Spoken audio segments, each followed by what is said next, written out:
Good afternoon, welcome to hello స్వతంత్ర live show. నేను మీ ఆరోహి. ఈరోజు మనం చాలా ఇంట్రెస్టింగ్ టాపిక్ గురించి మాట్లాడుకోబోతున్నాం. ఇది చిన్నపిల్లల దగ్గర నుంచి పెద్దవాళ్ళ దాకా, ఆడపిల్లల నుంచి అమ్మమ్మల దాకా, అబ్బాయిల నుంచి తాతయ్యల దాకా అందరికీ అవసరమైన టాపిక్ ఇది. ఈరోజు ప్రతి చేతిలోనూ ఒక డిజిటల్ మాయ ప్రపంచం నడుస్తుంది. ఆ ప్రపంచంలో యూట్యూబ్ షార్ట్స్, ఇన్స్టాగ్రామ్ రీల్స్ విపరీతంగా కనిపిస్తుంటాయి. పసిపిల్లల దగ్గర నుంచి పెద్దల వరకు అందరినీ ఈ రీల్స్ ఊపేస్తున్నాయి. లైకుల కోసం ప్రాణాలు సైతం పణంగా పెడుతున్న యూత్ని మనం వార్తల్లో చూస్తూనే ఉన్నాం.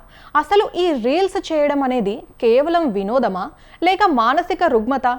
ప్రస్తుతం సొసైటీలో ట్రెండ్గా కొనసాగుతున్న ఈ డిజిటల్ ట్రెండ్స్ని విశ్లేషించడానికి, మనకు సైంటిఫిక్గా అవగాహన కల్పించడానికి ఈరోజు మన స్టూడియోలో ఉన్నారు ప్రముఖ సైకాలజిస్ట్ విశేష్ గారు. Hi sir, welcome to the show. How you sir?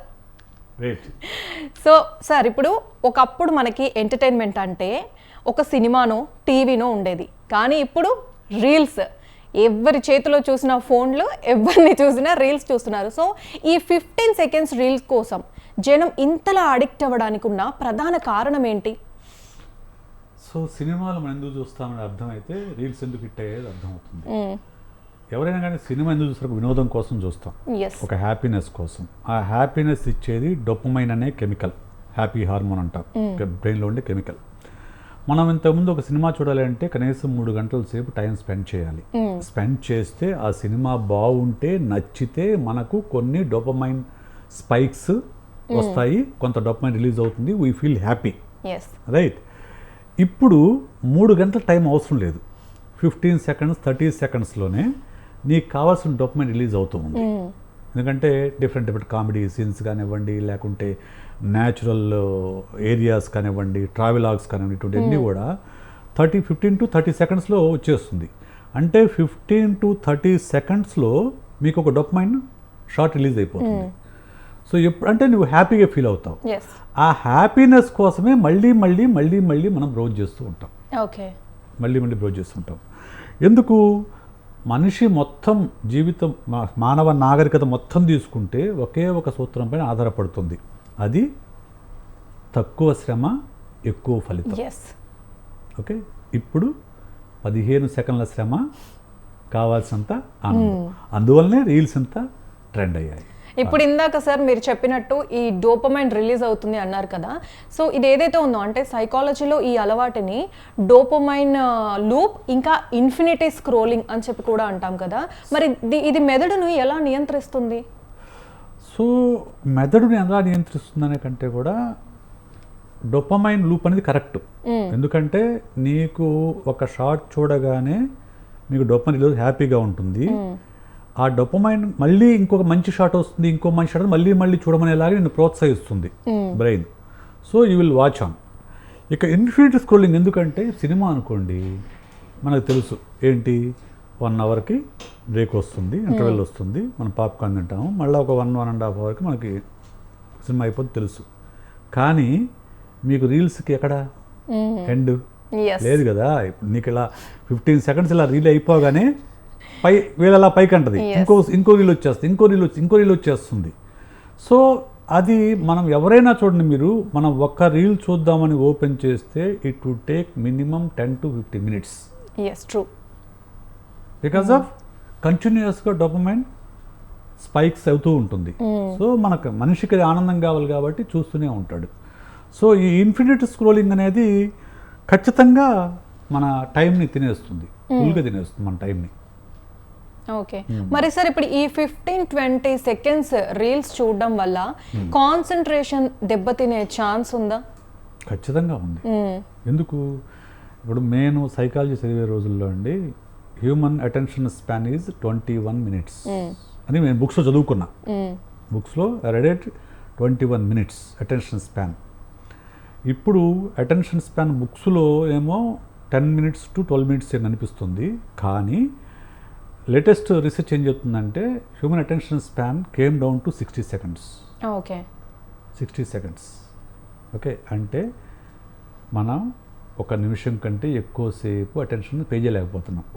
అదే మీరు ఇప్పుడు ఈ రీల్స్ చూస్తూనే ఉన్నాం అనుకోండి, మనకు ఇక అంతకంటే ఎక్కువ టైము మనం పే చేయలేము అటెన్షన్. ఎందుకు? మనకు ఆ తక్కువ టైంలో మనకు కావాల్సిన ఇన్ఫర్మేషన్ రావాలి, లేకుంటే మనకు కావాల్సిన హ్యాపీనెస్, డోపమైన్ రిలీజ్ కావాలి. అందుకనే మనకు ఇప్పుడు చాలామంది నా దగ్గరకు పేరెంట్స్ వచ్చి కంప్లైంట్ చేస్తూ ఉంటారు, మావాడు గంట కంటే ఎక్కువ చదవట్లేండి అని చెప్తాడు. గంట చదివితే మీరు దండం పెట్టుకోండి సార్, అసలు మీ అబ్బాయి గంట చదివాడంటే దండం పెట్టుకోండి, చాలా గొప్ప విషయం కింద లెక్క, చాలా గొప్ప విషయం కింద లెక్క. ఇప్పుడు మ్యాక్సిమం 20 to 30 minutes చదివితే ఈ జనరేషన్కి చాలా బాధ అయినట్టు లెక్క, చాలా బాధ అయినట్టు లెక్క.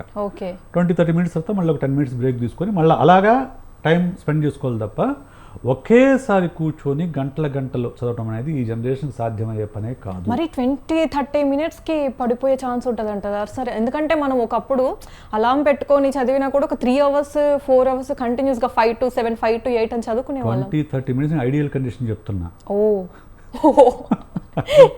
ఐడియల్ కండిషన్ చెప్తున్నా. ప్రాక్టికల్గా మాట్లాడితే ఈ జనరేషన్ జెన్జీ యొక్క attention span it is around 10 to 12 minutes, not more than that. Okay. Until then moreover ఏంటంటే ఇప్పుడు అదే స్టూడెంట్ని ఒక గేమ్ ఆడమంటేనో, ఒక క్రికెట్ చూడమంటేనో, ఒక మూవీ చూడమంటేనో, సిరీస్ చూడమంటేనో గంటలు చూస్తాడు. ఎందుకు?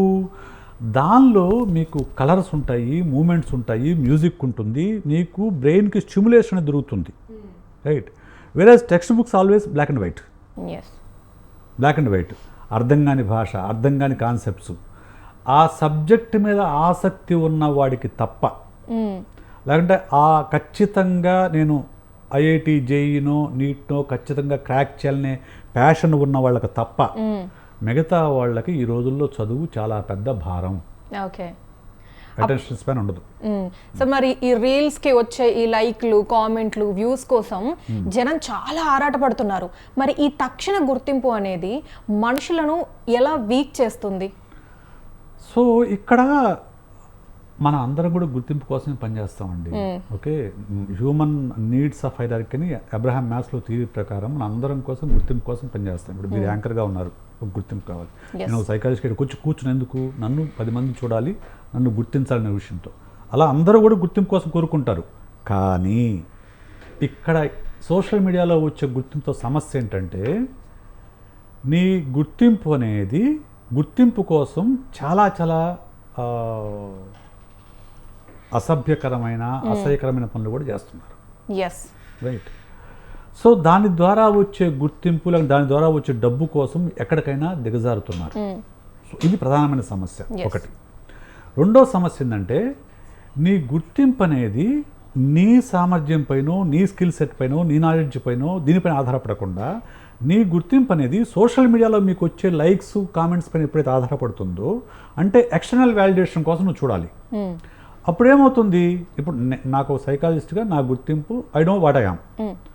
ఓకే, ఒకవేళ నాకు కౌన్సిలింగ్ క్లయింట్స్ వచ్చినా రాకపోయినా నేను పర్లేదు, ఈసారి రేపు వస్తాను, నెక్స్ట్ మంత్ వస్తాను అనుకుంటూ ఉంటా. వేరే సోషల్ మీడియా అలా ఉండదు కదా. ఏ రోజుకి ఆ రోజు మీకు ఏ క్షణానికి ఆ క్షణం లైక్స్, కామెంట్స్ వస్తూ ఉంటాయి. అవి రాకపోతే they will get in to depression, anxiety పెరుగుతుంది, డిప్రెషన్లో పడిపోతారు. ఒక్కసారిగా బాగా గుర్తింపు వచ్చి తర్వాత కనుక అది కోల్పోతే ఇన్సెక్యూరిటీ ఏర్పడుతుంది, రకరకాల మానసిక సమస్యలకు లోనవుతారు. అందువల్ల సోషల్ మీడియాలో గుర్తింపు కోసం రీల్స్ చేయడానికి నేను ఒప్పుకుంటా, I can understand that. But దాని మీదనే బతకటం అనేది మాత్రం ఖచ్చితంగా రకరకాల మానసిక సమస్యలకు కారణమవుతుంది. సరే, ఇప్పుడు పెద్దవాళ్ళంటే సరే మనం పక్కన పెడదాం కాసేపు. ముఖ్యంగా మాట్లాడుకోవాల్సింది చిన్నపిల్లల గురించి. ఇప్పుడు పిల్లలు ఏడ్చినా, అన్నం తినమన్నా, స్కూల్కి వెళ్ళమన్నా, ఏం చేసినా ముందు చేతిలో ఫోన్ పెట్టేస్తున్నారు పేరెంట్స్. మరి ఈ చిన్నపిల్ల చేతుల్లో ఫోన్లు పెట్టడం వల్ల వారి మానసిక ఎదుగుదల కావచ్చు, వాళ్ళ ప్రవర్తన కావచ్చు, మారే ఛాన్స్ ఉంటుందా? ఎలా మారుతుంది? పూర్తిగా మారుతుంది.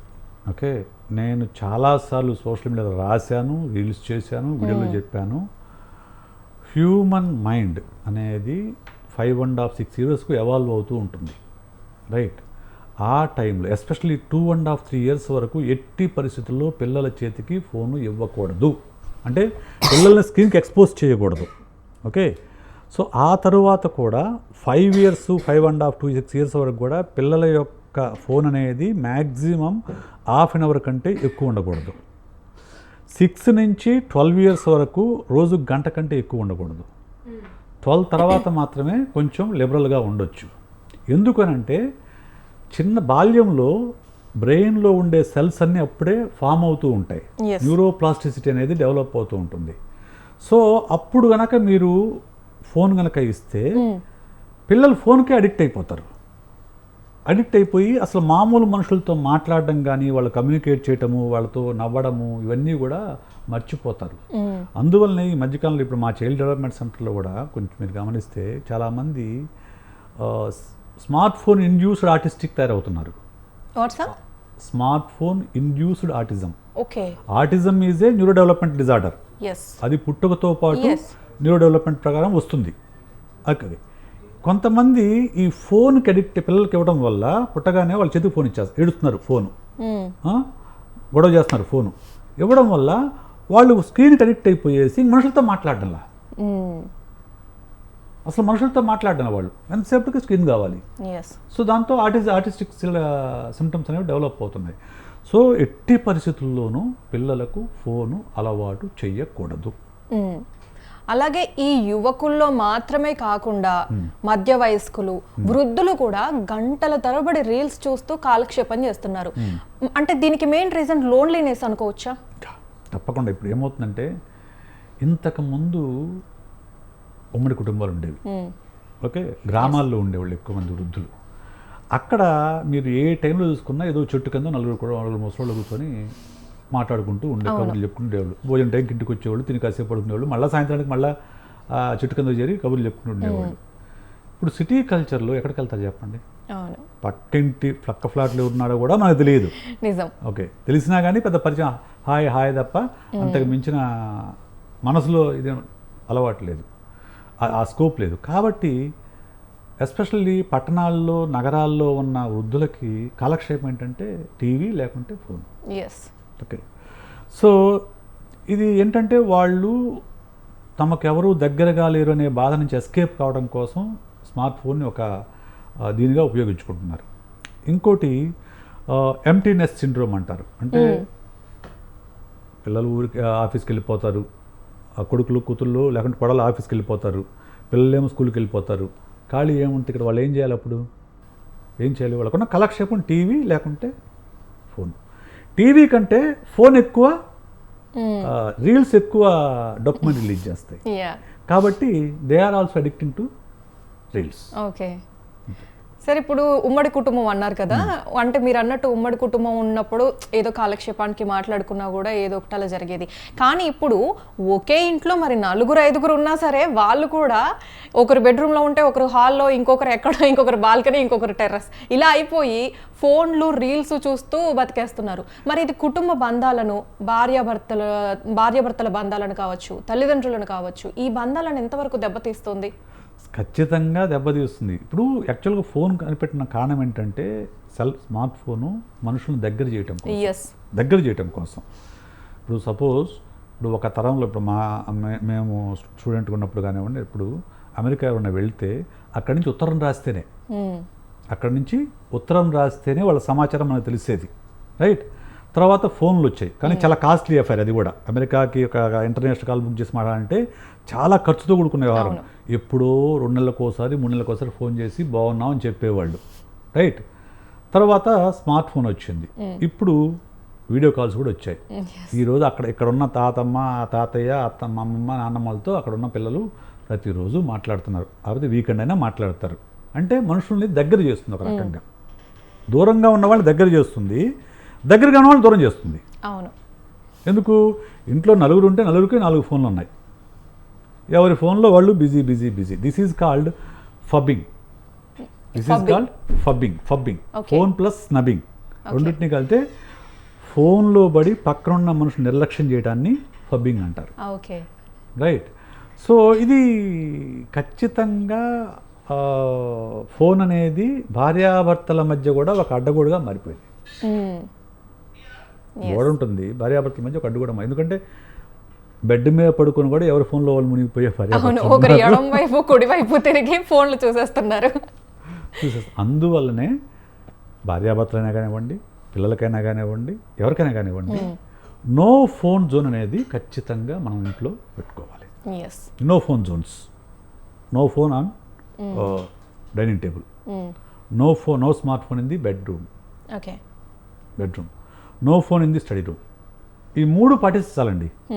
ఈ 3 పాటిస్తే అట్లీస్ట్ రోజంతా ఎట్లున్నా కానీ ఆ భోజనం చేసే కాసేపు అన్న ఒక అరగంట సేపు కూర్చొని ఈ రోజు ఎట్లా గడిచింది మాట్లాడుకుంటారు. రైట్. మిగతా రోజంతా ఎట్లున్నా కానీ బెడ్రూమ్లోకి వెళ్తుందా అట్లీస్ట్ ఈ రోజు ఎట్లా మాట్లాడుకుంటారు.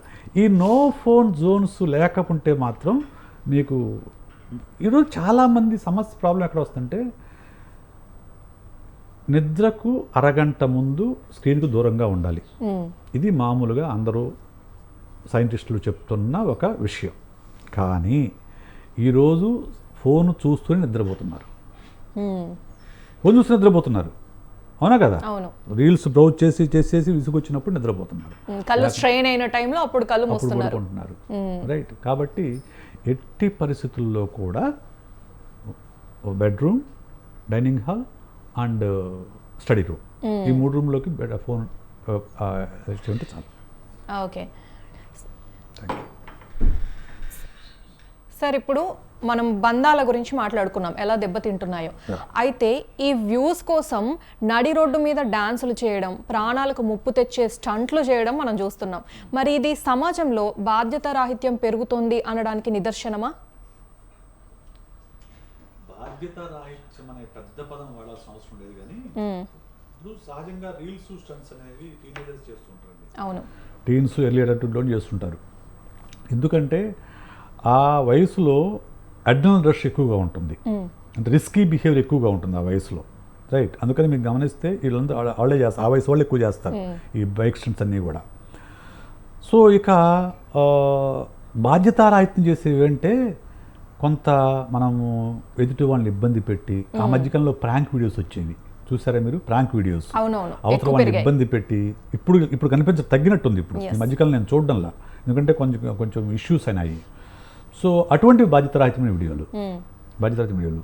అలా కాకుండా గుర్తింపు కోసం కొంత నేను ఈ మధ్య చూశాను, ఒక ఆవిడ పేరు ఏదో ఉంటుంది, సంపాల్.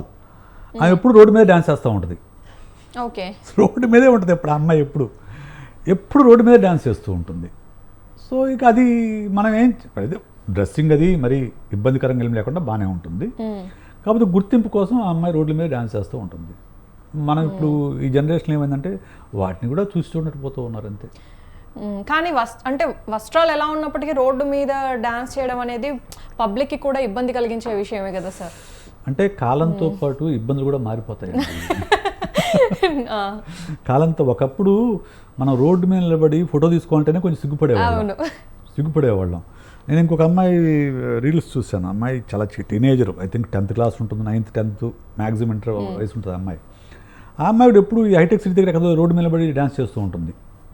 అంటే ఇప్పుడు అది కామన్ అయిపోయింది. వాళ్ళు ఏమనుకుంటారు అనేది కూడా మర్చిపోతున్నారు. ఏమనుకుంటారు అనేది మర్చిపోయి రీల్స్ చేయటమే ఒక జీవిత ధ్యేయంగా, అంటే గుర్తింపు కోసం ఆరాటం. కానీ ఆ గుర్తింపు అనేది సరైన మార్గంలో కాకుండా ఒక షార్ట్ కట్ కోసం వెతుక్కుంటున్నారు. అది సమస్య ఎక్కడ వస్తుంది? ఎందుకంటే ఈరోజు వాళ్ళకి ఒక పెద్ద పేరు వాడుతున్నారు, ఇన్ఫ్లుయెన్సర్ అని ఒక పేరు వాడుతున్నారు. What way they are influencing నాకు అర్థం కాదు నిజంగా. ఇన్ఫ్లుయెన్సర్ అనేది చాలా పెద్ద పదం. ఇప్పుడు కలాం గారు ఇన్ఫ్లుయెన్సర్, కొన్ని లక్షల మంది ఇన్ఫ్లుయెన్సర్. ఉప్పలపాలు ఏమి ఇన్ఫ్లుయెన్సర్ అండి? మీరు చెప్పండి, ఏమి ఇన్ఫ్లుయెన్సరు? అంటే ఇంకో మనిషి ఇన్స్పిరేషన్ గా తీసుకొని వాళ్ళ నుండి మనం ఎంతో కొంత ఇన్ఫ్లుయెన్స్ అయ్యి జీవితంలో ఖతర్పాప్ ఏమి ఇన్స్పిరేషన్ చెప్పండి? ఎలా ఏమి ఇన్ఫ్లుయెన్స్ చేస్తారు వాళ్ళు చెప్పే ఇన్ఫ్లుయెన్స్ ఏంటంటే ఏ పనైనా చేయండి మీరు గుర్తింపు తెచ్చుకోండి అనేదే వాళ్ళు చెప్పేది. అవునా? అటువంటి గుర్తింపు ఎన్ని రోజులు ఉంటుంది మీరు చెప్పండి? ఇప్పుడు నేను చెప్పేది I'm not finding fault with ఉప్పలపాలు. ఇప్పుడు ఉప్పలపాలు పట్టించుకుంటున్నారా? ఈరోజు అంతకుముందు ఎక్కడ చూసినా ఆఖరికి టీవీ స్టూడియోలో కూడా అతను కూర్చోబెట్టి ఇంటర్వ్యూలు చేశారు. మరి ఈరోజు ఈ ఇన్ఫ్లుయెన్సర్ అనే వర్డ్ ఆ స్పాన్ అనేది చాలా తక్కువ అండి, చాలా తక్కువ. Maximum 1 year, 1 year maximum. ఇంక నువ్వు ఆ ఇన్ఫ్లుయెన్సర్ కనుక స్కిల్స్ ఉంటే, క్రియేటివిటీ ఉంటే they can continue. Otherwise maximum 1 year కంటే ఎక్కువ. ఎందుకంటే వాళ్ళ ఆ మధ్యకాలంలో ఒక అతను వచ్చి డ్యాన్స్ చేసేవాడు, ఏం పేరు అతని పేరు, సన్నగా పొడవుగా ఉంటాడు, డ్యాన్స్ చేస్తూ ఉండేవాడు. ఏమైనా ఇంక మళ్ళీ ఈ మధ్యకాలంలో ఒక అతను ఏదో భార్య ముందు డ్యాన్స్ చేస్తూ ఉంటే వెనకుండి అంటా ఉంటాడు. ఏమయ్యాడు? ఎవరు కొత్తలో చూస్తారు, నీకు అట్లా జిప్పు చిప్పు అంటుంటే కొత్తలో చూస్తారు. రోజు ఏడ చూస్తారు ఆ జిప్పుని, రోజు చూడలేరు కదా, బోరు కూడా వేస్తుంది కదా. ఇప్పుడు ఆ ఇన్ఫ్లుయెన్సర్ అవుతామనే భ్రమలో ఇది ఇటువంటి పిచ్చి పనులతో, ఇప్పుడు సపోజ్ మంచి ఇన్ఫ్లుయెన్సర్స్ కూడా ఉన్నారు. ఇప్పుడు నాకు తెలిసిన మిత్రుడు ఒక అతను స్పోకెన్ ఇంగ్లీష్ చెప్తాడు. ఓకే, అతనికి ఒక 15-20 lakhs ఫాలోవర్స్ ఉన్నారు. దానివల్ల అతను ఎడ్యుకేట్ చేస్తున్నాడు. ఇంకో సైకాలజిస్ట్ ఉన్నాడు, అతనికి ఒక 5 lakhs ఫాలోవర్స్ ఉన్నారు. అలాగా నాకు వేళ్ళలో ఉన్నారు. మా దానివల్ల కొంచెం ఎడ్యుకేట్ అవుతారు. That is a good influence. ఇటువంటి పిచ్చి పనులతో వచ్చే ఇన్ఫ్లుయెన్స్ ఏమి ఇన్ఫ్లుయెన్స్ అండి, నాకు అర్థం కాదు. సో కమింగ్ టు ఈ బ్యాడ్ ఇన్ఫ్లుయెన్స్ అనేది ఏదైతే ఉందో సార్, ఇప్పుడు మీరు అన్నట్టు వేరే వాళ్ళ రీల్స్ చూసి, అంటే ఆ రీల్స్లో కానీ సోషల్ మీడియాలో కానీ చాలా లగ్జరీగా కనిపిస్తూ ఉంటారు వాళ్ళు. వాళ్ళ జీవితాలతో వీళ్ళు పోల్చుకొని డిప్రెషన్లోకి వెళ్ళే వాళ్ళు కూడా ఉన్నారు. సో మరి ఈ భ్రమల నుంచి వాళ్ళు బయటపడడం ఎలా? ఫస్ట్ పాయింట్ మనం అర్థం చేసుకోవాల్సింది ఏంటంటే, నాట్ ఓన్లీ రీల్స్, సోషల్ మీడియాలో కనిపించే జీవితం నిజమైన జీవితం కాదు. First point. ఓకే, ఎందుకు? సోషల్ మీడియా అందరూ కూడా నా లైఫ్లో బ్రైట్ సైడ్ నేను సోషల్ మీడియాలో పెడతా. రైట్, సపోజ్ నేను ఈ రోజు మా ఆవిడతో గొడవపడి ఉండొచ్చు, కానీ ఆ విషయం సోషల్ మీడియా పెట్టగలనా? పెట్టలేను. కాబట్టి సోషల్ మీడియా బయటకు వచ్చి హలో ఫ్రెండ్స్ అని చెప్పి ఒక నవ్వుతూ ఫోటో పెడతా. ఎవరైనా అదే పెడతారు. వాళ్ళిద్దరూ భార్యాభర్త గొడవపడి ఉండొచ్చు, కానీ ఇద్దరు కలిసి రీల్స్ దగ్గరికి వచ్చేసరికి ఇలా అంటారు. రీల్స్ దగ్గరికి వచ్చేసరికి సో వాళ్ళని చూసి అబ్బా అన్యోన్యమైన అనుకుంటారు. నాకు ఒక 4-5 మెంబర్స్ సోషల్ ఇన్ఫ్లుయెన్సర్ నా క్లయింట్స్ ఉన్నారు. వాళ్ళ జీవితాన్ని తెర మీద చూస్తే ఇంతకంటే అందమైన జీవితం ఎవరికి ఉందబ్బా, ఇది కదా మనకు కావాల్సిన జీవితం అనిపిస్తుంది. కానీ తెర వెనుక ఎవరి జీవితం ఎవరికి తెలియదు. కాబట్టి సోషల్ మీడియాలో కనిపించే రీల్స్లో కనిపించే జీవితాన్ని ఎవరు కూడా పోల్చుకోవద్దు. వాళ్ళ నిజ జీవితాన్ని చూడండి, నిజమైన జీవితం చూడండి. ఇప్పుడు ఈ బ్లేజర్ వేసుకోవాలి, ఈ బ్లేజర్ నేను డబ్బులు పెట్టుకున్నానా, లేకుంటే అప్పు చేసుకున్నానా, లేకుంటే అద్దెకు తెచ్చుకున్నాను ఎవడో తెలుసు? ఎవడో తెలియదు కదా. సో మీడియాలో కనిపించేది అనేది కూడా నిజం కాదు. అదంతా నిజమని అనుకోవద్దు. వాళ్ళ నిజమైన జీవితం మీకు తెలిస్తే అప్పుడు మీరు దాన్ని పోల్చుకోవచ్చు, కానీ అదర్వైజ్ పోల్చుకోవడం అనవసరం. అండ్ ఇందులో మెయిన్గా ఉండేది ఏంటంటే సార్, ఈ సైబర్ బుల్లింగ్ లేదంటే నెగిటివ్ కామెంట్లు రావడం రీల్స్కి, ఇవన్నీ కూడా ఉంటాయి. సో దీనివల్ల చాలామంది తీవ్రమైన మానసిక ఒత్తిడికి గురవుతుంటారు. మరి దీన్ని ఎలా తట్టుకోవాలి వాళ్ళు? ఫస్ట్ పాయింట్, ఎవరైనా కానివ్వండి, ఆడైనా మగైనా ఎవరైనా కానివ్వండి, సోషల్ మీడియాలోకి వస్తున్నా అంటే థిక్ స్కిన్ ఉంటేనే రండి. అంటే ఎవడేమనుకున్నా నాకు పర్లేదు అనుకుంటేనే, దాన్ని తట్టుకునే శక్తి ఉంటేనే సోషల్ మీడియాలో రండి. మగవాళ్ళని వదలట్లా, ఆడవాళ్ళనే కదా మగవాళ్ళని కూడా వదలట్లా. మగవాళ్ళని తిడతారు, బూతులు తిడతారు. ఆడవాళ్ళని అయితే ఇంకా చెప్పే పని లేదు అసలు. ఇంకా అటువంటి కామెంట్స్, నేను కొన్ని కామెంట్స్ చూస్తూ ఉంటాను. ఇప్పుడు పేరు చెప్పొచ్చులే, నేను సుష్మా భూపతి అని ఒక ఇన్ఫ్లుయెన్సర్ డాన్సర్ ఉంది కదా, టీచర్గా ఉండి టర్న్ ఇంటూ ఎన్ ఇన్ఫ్లుయెన్సర్, ఒక డాన్సర్గా మారింది. ఆమె పర్లేదు, మరీ అసభ్యకరమైన డ్రెస్సులు ఏం వేసుకోదు. ఓకే, కొంచెం మోడర్న్ డ్రెస్సులు వేస్తుంది, కొంచెం డాన్స్ బాగానే చేస్తుంది.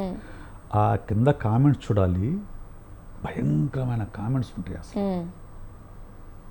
ఆ థిక్ స్కిన్ కనుక డెవలప్ చేసుకోలేదు అనుకోండి, people will get in to depression.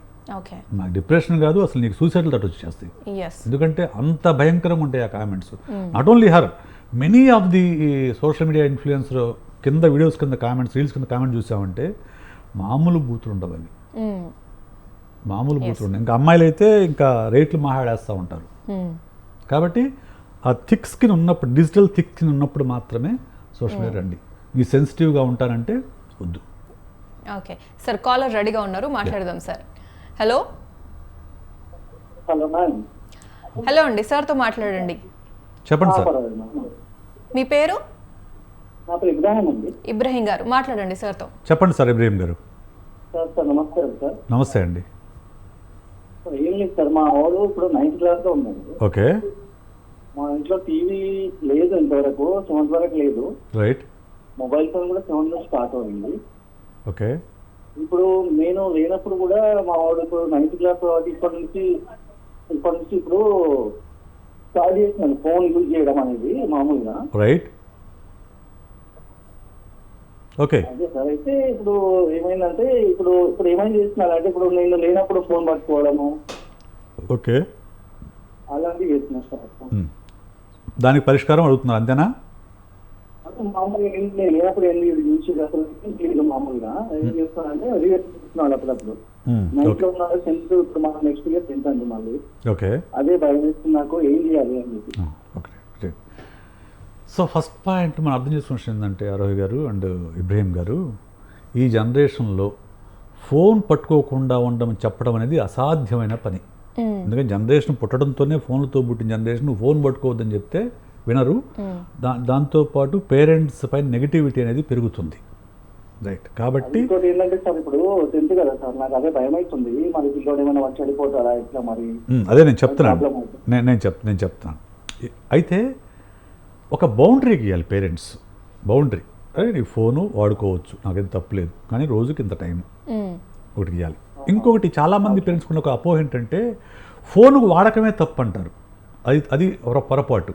Phone వాడకాల్లో 3 రకాలు ఉన్నాయండి. స్మార్ట్ ఫోన్ వాడకాల్లో ఒకటి లెర్నింగ్ జోన్. మనము అసైన్మెంట్స్ కోసమో ఏదన్నా బ్రౌజ్ చేసుకోవడమో దీనికోసం చూస్తాం, అది మంచిది. దానికోసం ఫోన్ యూజ్ చేయొచ్చు. అరగంటకి 10 గంట యూజ్ చేసిన తప్పులేదు. రెండోది క్రియేటివిటీ జోన్. ఇంకోటి ఏమైనా సార్, ఇప్పుడు స్టూడెంట్స్ ఉంటారు కదా సార్, వేరే స్టూడెంట్స్ ఇన్స్టాగ్రామ్ లో కూడా ఉన్నారు, నాకు ఇన్స్టాగ్రామ్ లేదు. అర్థం కాదు. ఇబ్రహీం గారు మళ్ళీ ఒకసారి చెప్పండి. స్టూడెంట్స్ వేరే స్టూడెంట్స్ ఉంటారు, వీళ్ళతో పాటు వాళ్ళు ఇన్స్టాగ్రామ్ లేదు అని మాట్లాడుతున్నారు. ఓకే. అదే నేను చెప్తున్నా, ఎక్స్ప్లెయిన్ చేస్తాను. రెండోది లెర్నింగ్, ఒకటి లెర్నింగ్ జోన్, రెండు క్రియేటివ్ జోన్. అంటే ఆ ఫోన్ ఉపయోగించి పద్యాలు రాయటము, లేక కథలు రాయటము, రీల్స్ తీయటము, ఏదో ఒకటి క్రియేటివ్ చేస్తే తప్పులేదు, దానికి కొంత టైము స్పెండ్ చేయొచ్చు. జంక్ జోన్ ఉంటుంది. అంటే ఏ సంబంధం లేకుండా అలా రీల్స్ని ఎలా బ్రౌజ్ చేసుకుంటూ లేదంటే గేమ్స్ అలా ఆడుకుంటూ చేస్తుంది, అది ప్రమాదకరం పిల్లలకి అది ప్రమాదకరం. ఆ జంక్ జోన్లో ఉన్నప్పుడు మాత్రమే మనం పిల్లల్ని కంట్రోల్ చేయాలి తప్ప ప్రతి ఫోన్ని యూసేజ్ని కంట్రోల్ చేయాల్సిన అవసరం లేదు. ఇది మనం అర్థం చేసుకోవాలి ఫస్ట్ పాయింట్. ఇంకొకటి ఏంటంటే ఎప్పుడు మనం భయపడాలంటే పిల్లల ఫోన్ వాడకం తప్పులేదు, కానీ ఎంత టైం, రోజు 1 గంట వాడుతుంది అనుకోండి, గుడ్ హ్యాపీగా మనం సంతోషంగా ఉండొచ్చు. దీన్ని ఎవరు కంట్రోల్ చేయాలి? పేరెంట్సే కంట్రోల్ చేయాలి. వేరే వాళ్ళు ఎవరు కంట్రోల్ చేయలేరు, పేరెంట్సే కంట్రోల్ చేయాలి. సో అలా ఆ గంట తర్వాత మీరు అరగంట టైం పెట్టారు, లేదంటే గంట టైం పెట్టారు, గంట తర్వాత మీరు ఫోన్ పీక్కున్నప్పుడు కనుక వాళ్ళల్లో ఆవేశము, లేకుంటే బాధ, ఏడుపు, లేకుంటే తిరగబట్టము ఇటువంటివి కనుక ఉంటే అప్పుడు they are in danger zone. They got addicted to smart phone అని అర్థం. అప్పుడు మనము దానికి తగ్గట్టుగా స్టెప్స్ తీసుకోవాలి. అప్పుడు మాత్రం మనం బాధపడాలి. అందువల్ల ఏంటంటే ప్రతి పేరెంట్ ఏం చేయాలంటే రోజుకు అరగంట గంట ఫోన్ ఇవ్వండి, తప్పులేదు. అలాగే వారానికి ఒక రోజు నో ఫోన్ డే ప్రకటించండి. ఆ రోజంతా ఫోన్ చూడకూడదు. అప్పుడేమవుతుందంటే వాళ్ళకి ఆ డిజిటల్ డిటాక్స్ అనేది అలవాటు అవుతుంది. Okay, thank you sir. So చూసారు కదా, ఇన్స్టాగ్రామ్ రీల్స్, యూట్యూబ్ షార్ట్స్ అనేవి కేవలం 15 సెకండ్ల కాలక్షేపం మాత్రమే కాదు, అవి మన జీవితాలను, మన మెదడు పనితీరును, మన కుటుంబ బంధాలను ఎంతగా శాసిస్తున్నాయో ప్రముఖ సైకాలజిస్ట్ విశేష్ గారి మాటల్లో విన్నాం. అది కేవలం వినోదం కాదు, పరిమితి దాటితే ఒక తీవ్రమైన మానసిక రుగ్మతగా మారుతుందని ఆయన హెచ్చరించారు. థ్యాంక్ యూ సో మచ్ విశేష్ గారు. సో స్టూడియోకి వచ్చి ప్రేక్షకులకు ఎంతో విలువైన విశ్లేషణ అందించినందుకు. ఇదే ఈనాటి హలో స్వతంత్ర లైవ్ షో. రేపు మళ్ళీ కలుద్దాం. చూస్తూనే ఉండండి స్వతంత్ర టీవీ.